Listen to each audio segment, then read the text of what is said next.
Objetivo. El objetivo por el cual se realizó esta práctica es para crear un circuito con un transistor PNPN y ocupar este mismo como un interruptor.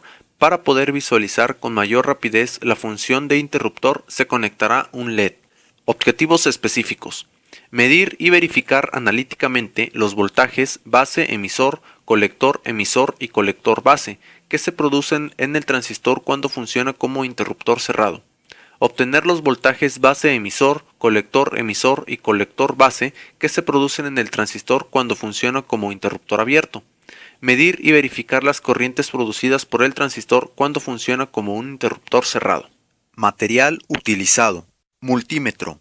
Transistor tipo NPN BC547B. Transistor PNP BC557A. Diodo LED. Fuente de voltaje variable. Resistencias, cables para conexión. Protoboard. Marco teórico. Durante el transcurso de esta práctica, se analizará y comprenderá el comportamiento de un transistor NPN conectado positivamente.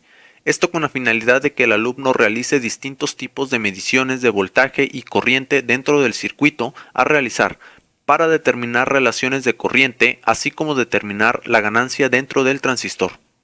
Desarrollo de la práctica. Para realizar esta práctica, comenzamos por obtener los datos técnicos del transistor a utilizarse. Esto con el fin de realizar las conexiones de forma correcta y prevenir el comportamiento del mismo. Se empezará por ubicar al transistor de tal manera que nos sea sencillo visualizar cada una de sus terminales, y asimismo se colocó una resistencia de 2.2 kΩ que irá de la base del transistor a la parte positiva de nuestra señal de corriente directa, esto con el fin de no sobrepasar los límites de operación del mismo.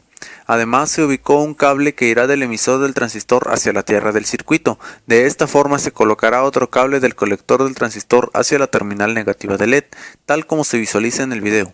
Una vez hecho esto se colocará el LED y asimismo una resistencia de 330 ohms que irá de la terminal positiva del mismo hacia la señal positiva de entrada.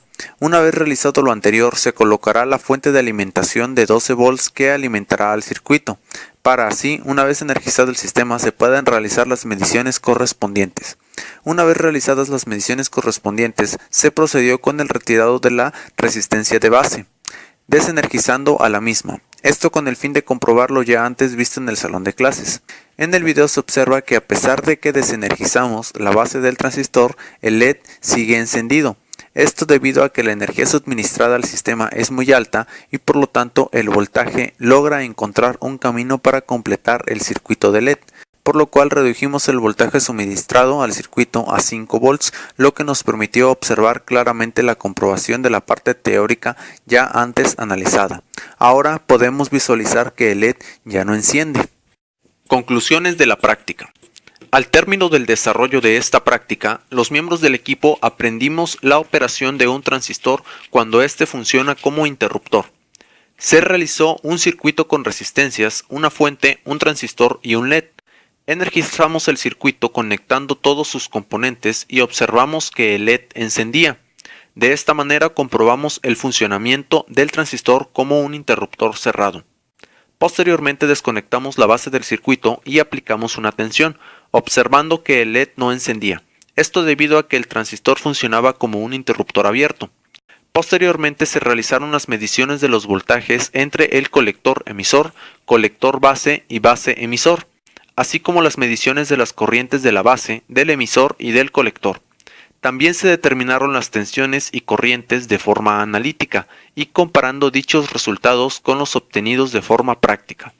La teoría vista en clase nos ayudó para comprender el funcionamiento del transistor como interruptor.